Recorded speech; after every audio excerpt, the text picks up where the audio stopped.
Between the years of 1940 and 1944, Rudolph Mattei was nominated for 5 consecutive Academy Awards for Best Cinematography for some legendary directors such as Sam Wood and Alfred Hitchcock. In 1947, and after being a cinematographer for over 70 films since 1919, Mattei turned his focus to directing. For the next 16 years, Mattei would direct another 28 films, including the 1951 sci-fi classic When Worlds Collide, which would go on to be the inspiration behind cultural classics such as the opening theme of the Rocky Horror Picture Show, and even catapulted heavy metal band Powerman 5000 to success thanks to a single inspired by the film. But sci-fi wasn't the only genre where Mattei would inspire future works of art. In fact, it was in 1962, which was just 2 years before Mattei's unfortunate death, that he released a film which would go on to inspire artists around the world. With a budget of $8.5 million, or about $67 million in today's dollars, Mattei's film, called The 300 Spartans, retold a fascinating story which many at the time saw as a commentary on the Cold War. The 300 Spartans was a smash hit, raking in over $76 million. That's over $600 million in today's dollars. The masses loved the story. One of the fans of Mattei's work was a young boy who had gone to see The 300 Spartans in the theater with his family. The story was a huge influence to this 5-year-old, and later he would recall that it was the first time he'd encountered a story where someone did the right thing and still paid with their life. That boy? Frank Miller.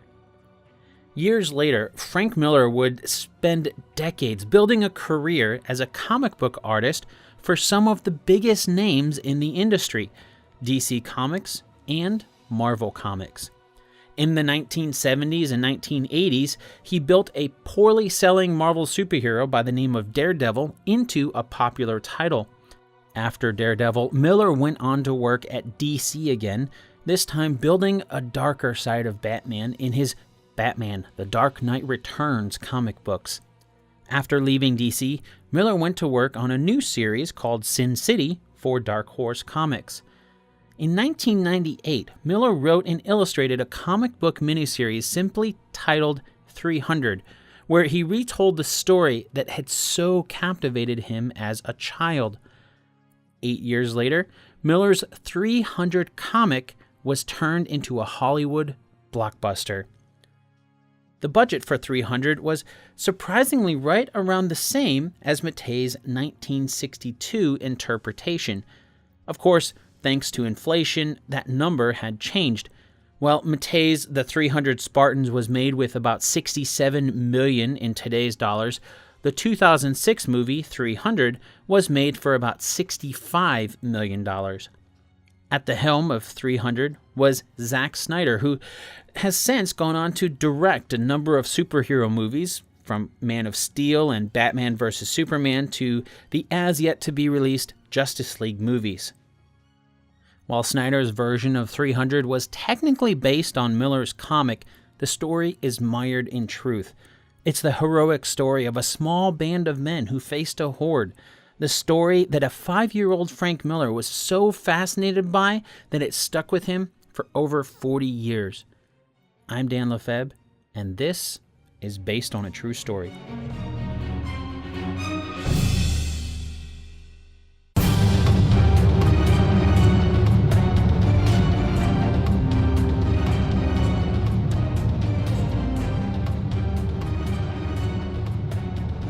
Our story begins just off the coast of the Mediterranean Sea in the ancient region of Ionia in modern-day Turkey. Like most of the other Greek city-states at the time, Ionia was subjected to the conquest of Cyrus the Great in 547 BC. Although they were technically subject to Persian rule after Cyrus conquered them, the Ionians had quite a bit of autonomy under what amounted to a puppet government. Despite this, about 50 years later, the Ionians revolted against their Persian overlords.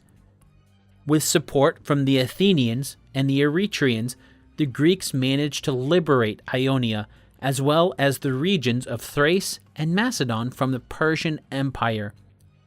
Because of the success of this revolt, other Greek settlements along the western coast of the Persian Empire were also sparked to fight. They wanted to find freedom from the Persians, and after years of bloodshed, the Greeks finally freed themselves and defeated the Persians at the Battle of Mycale in 479 BC. Persian King Darius I was furious as he saw both his pride and his kingdom take a major hit. It took a few years to recuperate from their losses and formulate a plan, but in 492 BC, the Persian army began their retaliation. Darius wanted to wipe the Greeks off of the map, so he assembled a specialty task force and ordered them to make their way to the largest city-states at the time, Eretria and Athens. But before they did that, they'd have to make it to those city-states, and there were a lot of Greeks between the Persians and Athens. By land, it was nearly 1,000 miles around the Aegean Sea. The closest region, and by extension the first on the list to recapture, was Thrace. In fact, it took 2 years for the Persians to recapture the regions of Thrace and nearby Macedon. But the Persians were just getting started. Organizing a second offensive in 490 BC, the Persian army either forced full annexation of settlements or just completely burned them down to the ground. Eretria was one of the first of the 2 big city-states to fall to Persia, but Darius wanted to make a statement with the Eretrians. He razed the city to the ground and enslaved all of the civilians. Making a final push towards Athens, which is just about 15 miles south of where Eretria was, the Persians were met by the Athenian army just outside of the city, near Marathon. Despite the Persians having about 20,000 men, the Greeks managed to push them back with only 11,000 men. The Greeks were fighting for their homeland, and this gave them a boost that ultimately helped them force the Persian armies to retreat. In fact, it was after this battle at Marathon that a Greek soldier by the name of Phidippides ran from Marathon the 26.2 miles back to Athens to let the city know of the Persians' defeat. And that's where we get the term marathon for the long-distance endurance run today. Although his army had managed to almost wipe out the Greeks, Darius wasn't happy. He had only almost managed to wipe them out, and he wouldn't be happy unless they were completely gone. Even before his armies returned from the battlefield back in Persia, Darius had heard of the impending defeat and had already begun rebuilding his army for another attempt. This time, Darius wouldn't accept defeat, and he made 2 huge changes to help ensure his victory. First, Darius wasn't going to turn around and attack right away. This time, he wanted to make sure that he had enough men and ships to win the war. Secondly, instead of sending his generals to do the work for him, Darius himself would lead the imperial armies. Darius wanted to see Greece burn with his own eyes. Unfortunately for Darius, word had begun to spread that the Persians could be defeated. So before Darius could finish making his preparations to retaliate against the Greeks, the Egyptians reached their tipping point. They were fed up paying high Persian taxes and losing their men to build Persian palaces.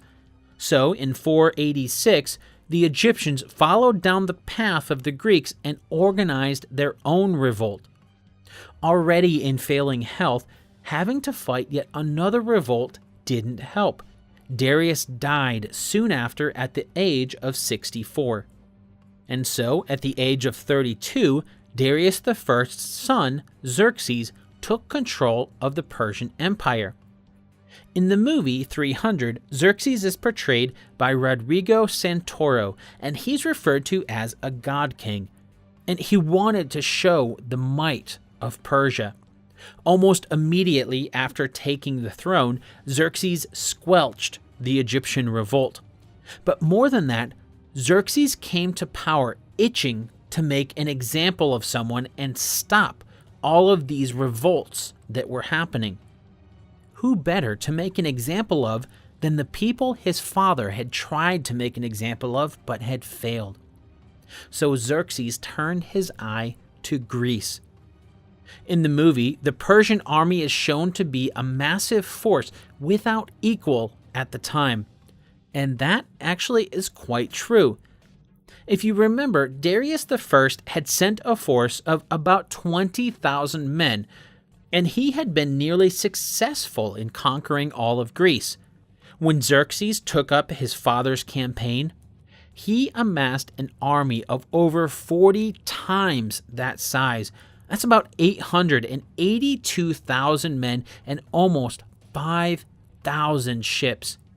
And if that wasn't enough, about 50,000 of those 882,000 men were Greeks from the Balkans who joined up with Xerxes both for the money, but also because they didn't want to leave the Persian Empire. Failure was not an option for Xerxes, and what's more, he would defeat Greece with Greeks. Or so it would seem. Although they were a collection of city-states and settlements, the Greeks had a secret weapon up their sleeves: the Spartans. In 300, the movie kicks off by explaining how Spartans breed warriors. While it was overly dramatic in the movie's telling, the basic premise is actually true. Throughout the ancient world, infant homicide, which is referred to as infanticide, was quite common. So while this wasn't unique to Sparta, the Spartans had turned this common task of the time into something to make their state stronger. They would weed out the infants that they didn't think could be turned into future soldiers. In the movie 300, you see a man holding a baby above a chasm of human skulls, implying that children who weren't worthy were cast into the chasm. This came from the ancient historian Plutarch, who made the claim that Spartan babies were tossed into the chasm at the foot of Mount Taygetus, when the state determined that they wouldn't be able to live up to their future duty of being a soldier. Remember, this is happening to children, usually infants under a year old. Imagine the government deciding if the infant will be able to be a soldier when they grow older at less than a year. And if they're deemed incapable, most historians actually dismiss Plutarch's claim of dumping them into a chasm. Instead, it's believed that the babies were simply abandoned on a nearby hillside. The child would then either be rescued and adopted by strangers, or more likely, the child would die from exposure. The result of these despicable acts by the Spartan state meant that those children who did live were those deemed worthy of being a soldier. After centuries of this treatment, the Spartans had mastered the creation of warriors who would happily lay down their lives for Sparta. Still, the Spartans weren't necessarily in the fight for their entire country of Greece. After all, the country didn't even exist yet. It was just a collection of city-states, and even they didn't get along all the time. In fact, although it's outside this particular story, shortly after this whole battle went down between the Persians and the Spartans would turn on Athens and conquer them to basically rule the southern tip of Greece. This sort of struggle for power was common among the city-states in the region. But when a foreign enemy entered the fray, these city-states would band together to fight them off. When Xerxes started his march in 480 BC, Sparta would have been one of the city-states to be raised in his mission to annihilate all of the Greeks. Thanks to their location on the southernmost part of the peninsula, Sparta had a bit of time to prepare before Xerxes arrived. In the movie, King Leonidas, who's played by Gerard Butler, consulted mystic priests known as ephors, who told Leonidas he mustn't go to war, claiming it would violate the ritual of the Carneia. There is some truth to this, although, as you might expect, it does differ from the movie. The Carneia was a ritual that took place once a year from the 7th to the 15th of the month of Carneus, or what we call August today. It was to celebrate the life of a man whom the month was named after, Carnus, who was a favorite of the Greek god of music, Apollo. Now, because Carnus was slain in battle, Apollo was believed to punish the Spartan army with diseases during the month of Carnea, or during the ritual of Carnea from the 7th to the 15th. And since no warrior wants to get sick in the middle of battle, that's why the Spartans refused to go to war during Carnea. But with the Persian horde on their way, King Leonidas, whose name means lion, knew Xerxes and his army had to be stopped right away, despite both the ritual of Carnea and also the all-Greek Olympic ceremony, as those two happened to overlap that year. Something had to give. In the movie 300, the Persians send a messenger to Sparta ahead of Xerxes' army requesting earth and water. This is actually true, although Sparta wasn't unique in this request. One of the ways Xerxes intimidated his foes was to only offer them life if they would serve him, in which case, of course, their armies would fold into and fight alongside the Persians, growing their strength. A lot of the Greek city-states fell to Xerxes in this way without blood being shed. These would give the Persian messenger earth and water from their soil as a token of their submission. As two of the largest and most defiant city-states, both Athens and Sparta refused to submit. In the movie 300, King Leonidas yells, "This is Sparta," as he kicks the messenger down into a well. In truth, history agrees that the taunt was more along the lines of, "Dig it out for yourselves." But the Spartans did throw the messengers into a well. The Athenians, on the other hand, threw the messengers who came to them into a pit. This act of defiance by Athens and Sparta in the face of the Persians caused other Greek city-states to build some confidence, and a small alliance between the Greeks was formed.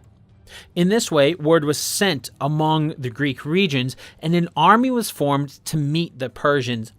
Because of Carnea, the Spartan council refused to send out the full army.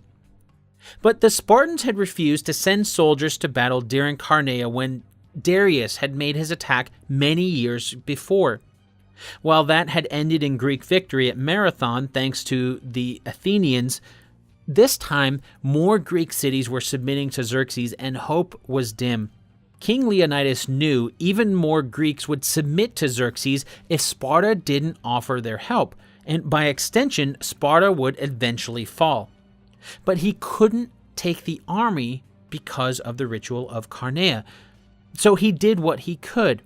In the movie, when Leonidas leaves Sparta, he says that he's leaving with his personal bodyguard, just going for a stroll, and he says it with a bit of a smirk, as if it's a joke. But part of this is actually true. You see, technically, Leonidas's bodyguard wasn't a part of the army, so they weren't limited to the same restrictions and beliefs as the army during Carnea. So the bodyguard, along with Leonidas, were free to travel and meet the Persians. It was Leonidas's bodyguard that he left Sparta with, and while it seems like a lot for a bodyguard, history now tells us that only 300 men was not enough to face the massive Persian army.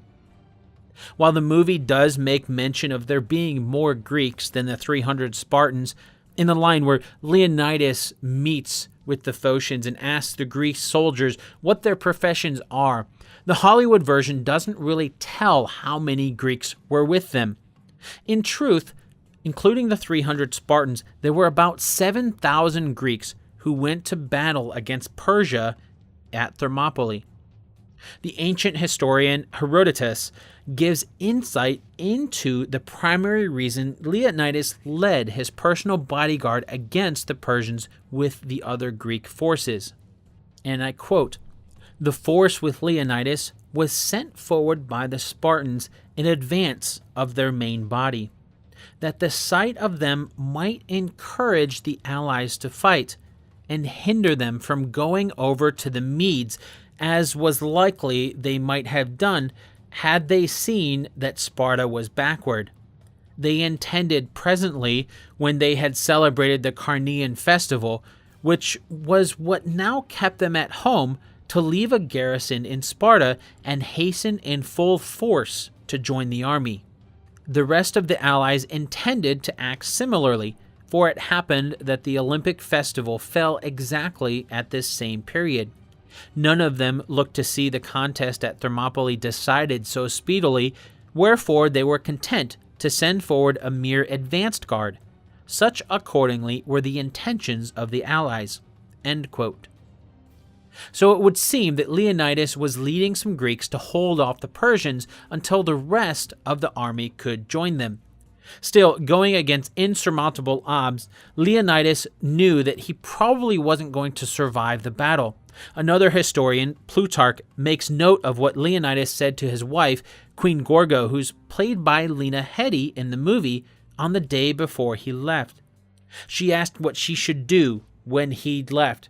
His reply was to, quote, "marry a good man and have good children," end quote. It was clear Leonidas didn't expect to return, but he wouldn't go out without a fight.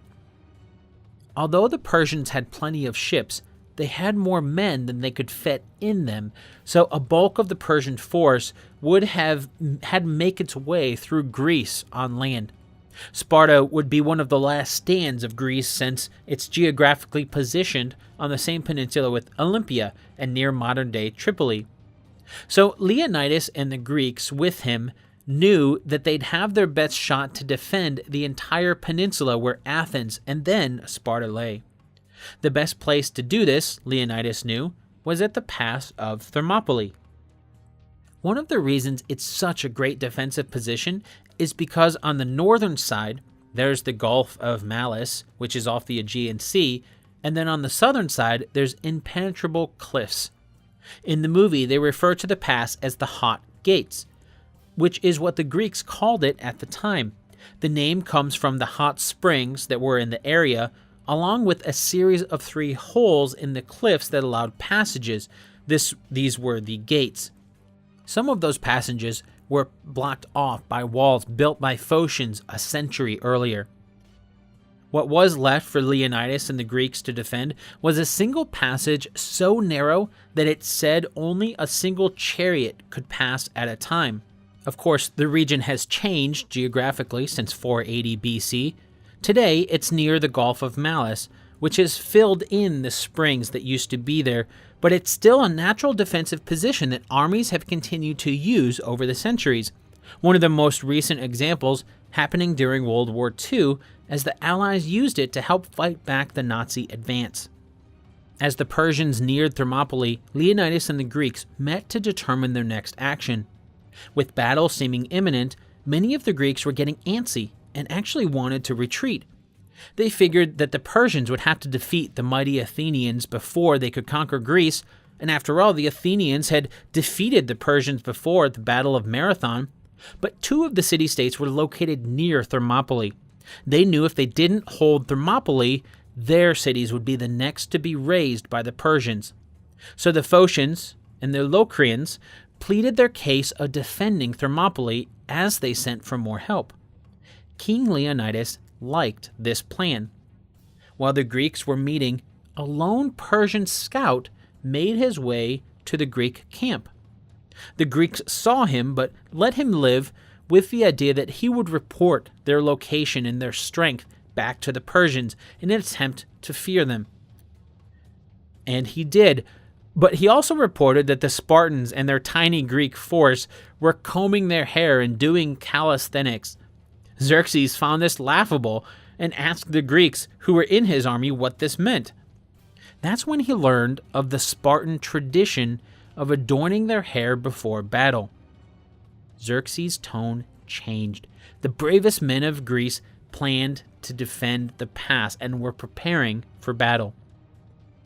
The Spartans would make a fine addition to his massive army, so Xerxes wanted to offer the Greeks a chance to join his side. In the movie, Xerxes put his hands on Leonidas as he offers him rule over all of Greece. While he didn't do it personally, this offer did happen. Xerxes sent a messenger to the Greek forces asking Leonidas to join him. In return, Leonidas would be king over all of Greece.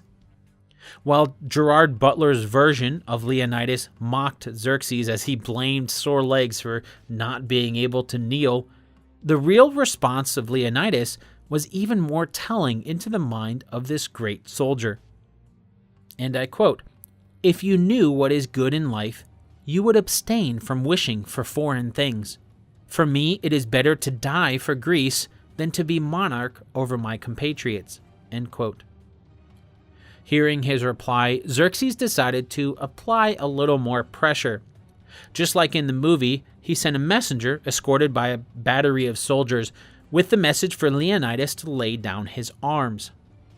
Now, in the movie, it's this messenger that's about to whip the Spartans when Stelios, who's played by Michael Fassbender in 300, lunges forward and cuts off the messenger's arm.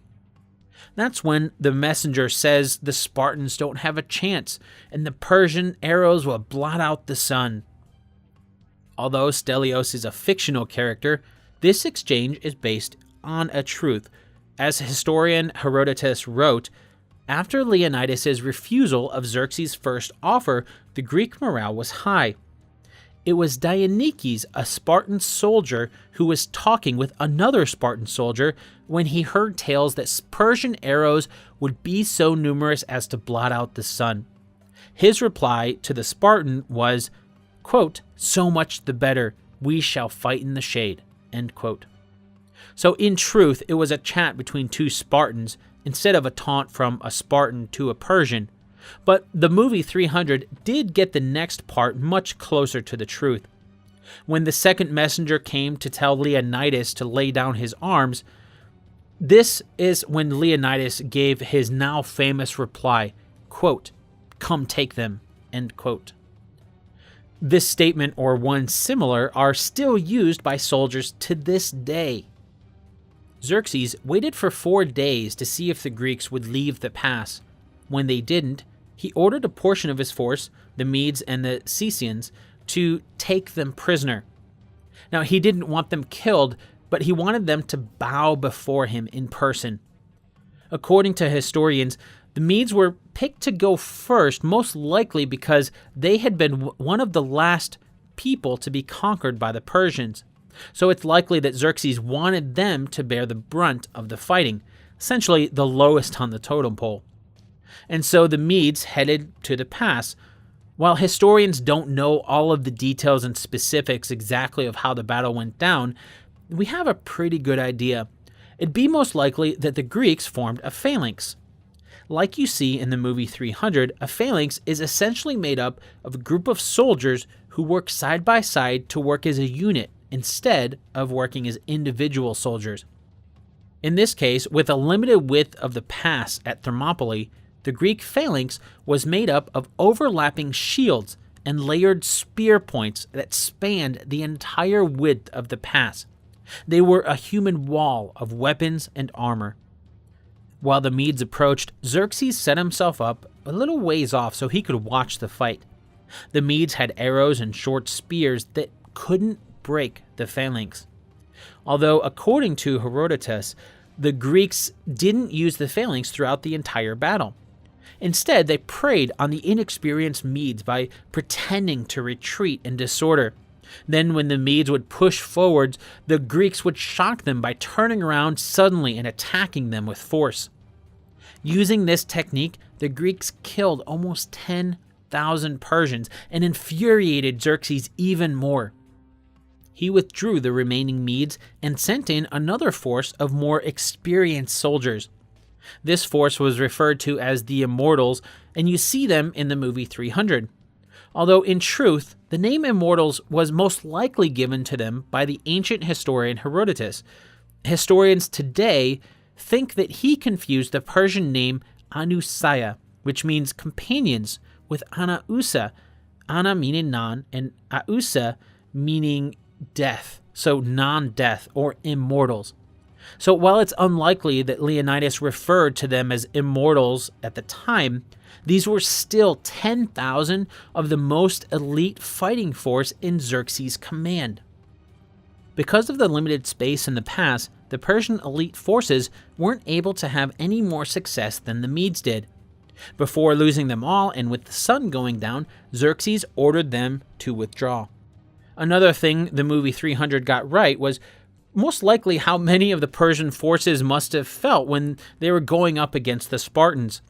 As the day wore on and the body count rose, the new Persian forces advancing through the narrow pass would have had to pass by or even over the growing number of dead bodies in order to meet the Spartans.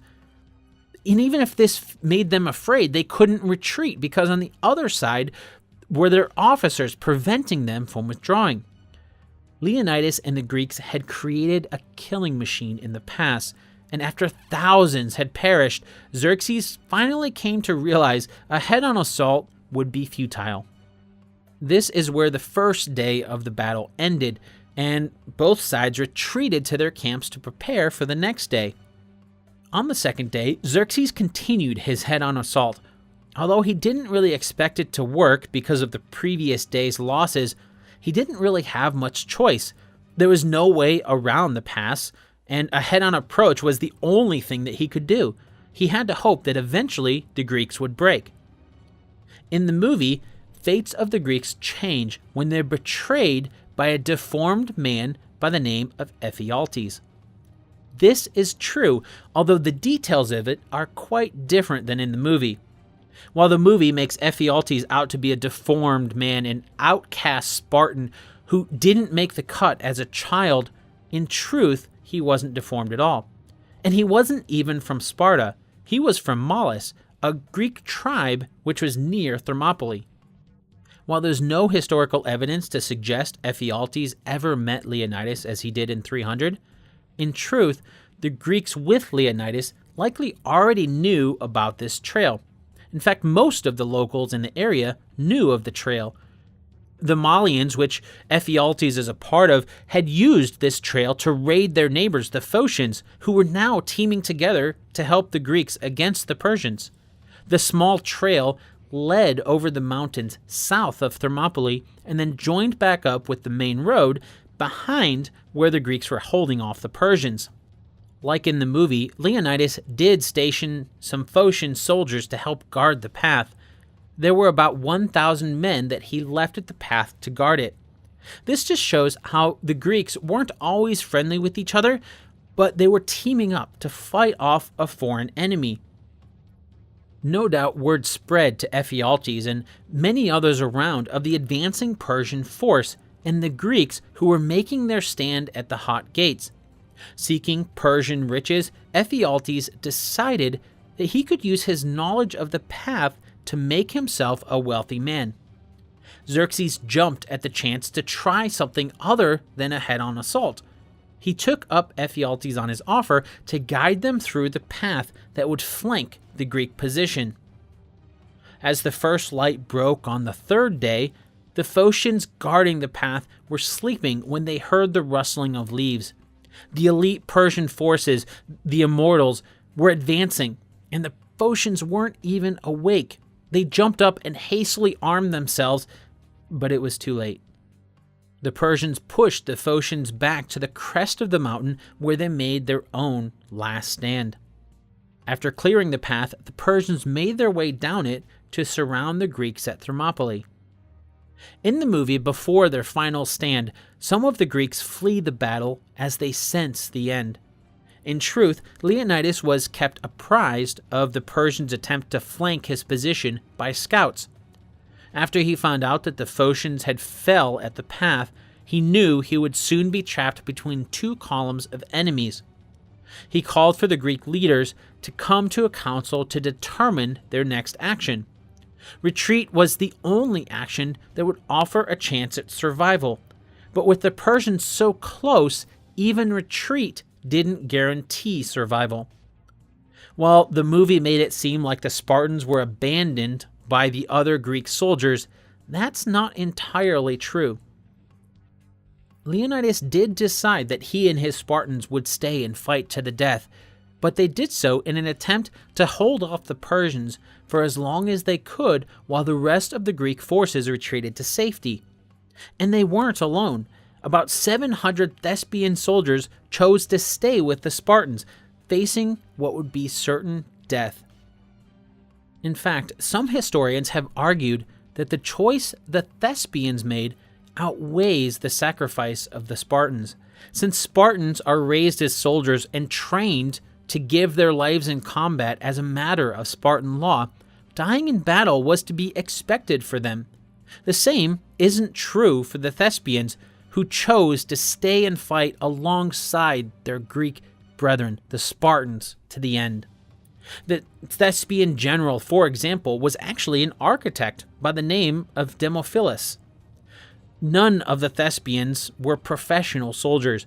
They were citizens that had only taken up arms to keep the Persians out of their homelands. While the movie 300 doesn't make mention of this, historians have said that the Spartans honored the sacrifice of the Thespians by exchanging cloaks with them and promising to be their allies in this life and for eternity in the next. At dawn on the fourth day, all hell broke loose as the Persians attacked. It began from the same direction that the Persians had been attacking head-on the whole time.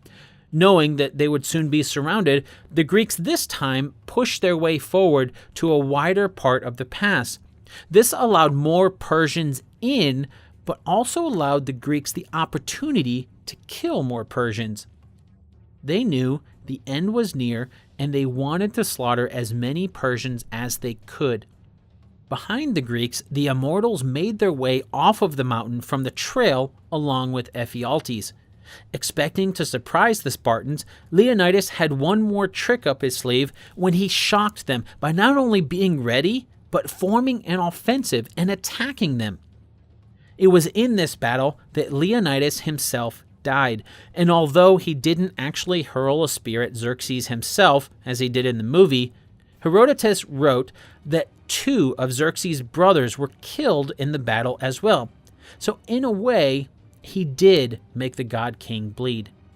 Overwhelmed, the rest of the Greeks made their final stand on a small hill behind the old wall that the Phocians had built a century earlier. Xerxes ordered the small hill with the remaining Greeks on it surrounded. It was a vicious ending to one of the most heroic stands in history.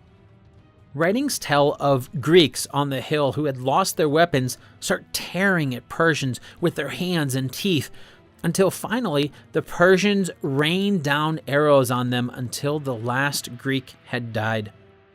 While the Spartan bones have never been found, in 1939 archaeologists found the hill that they believe was the final stand.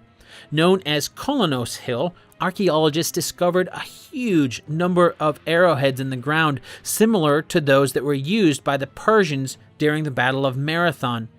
Now, usually, the Persians would treat enemies who had fought bravely against them with great honor. But after the Greeks fell at Thermopylae, Xerxes was furious at the Spartans who had caused so many of his soldiers to die. When his men recovered the body of Leonidas, Xerxes ordered his head to be cut off and its body crucified for all to see. Now, usually the Persians would treat enemies who had fought bravely against them with great honor. But after the Greeks fell at Thermopylae, Xerxes was furious at the Spartans who had caused so many of his soldiers to die.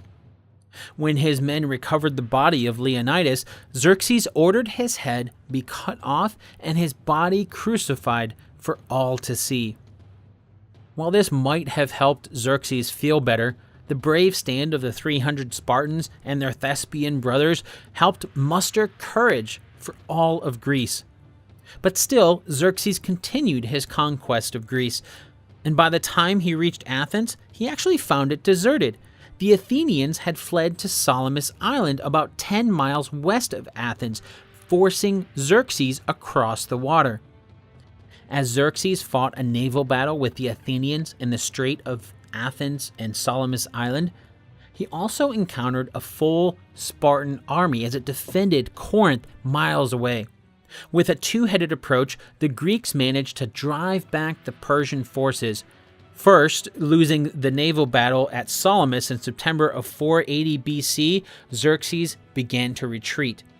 The Persian army was then defeated at the Battle of Plata by an army of Greeks led by the Spartans in August of 479 BC, forcing the Persians out of Greece once and for all. Because the Persians were routed and forced out of Greece before they could have complete victory, Ephialtes never saw the fortune he was promised for betraying his own people. Now an enemy of two peoples, he went into hiding. About 9 years later, in 470 BC, Ephialtes was killed by a man named Athenades for something completely unrelated. Still, the Spartans, who had been looking for Ephialtes, gave a reward to Athenades for ridding the world of the traitor Ephialtes.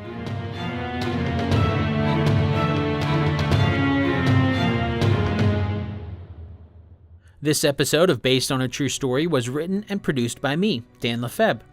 If you want to learn more about King Leonidas, the Spartans, and the Battle of Thermopylae, I'd really recommend reading the many works of the great Greek historian Herodotus. While I'll be the first to admit they can be a tough read at times, they were written as it happened as the Persians invaded Greece around 480 BC, and are the closest thing to reading the newspaper of the day as we'll get. You can find the 9 books in the history of Herodotus available for free on MIT's website at classics.mit.edu/Herodotus, that's HERODOTUS/history.html. I'll make sure to put a link to that in the show notes as well. While I did my best at the pronunciations in this episode, I would like to apologize if I mispronounced any of them. Thanks for listening to the Based on a True Story podcast. Based on a True Story is on the web at basedonatruestorypodcast.com, and you can find me on Twitter at Dan Lefebvre, DANLEFEB. Drop by, say hi, and let me know what you think.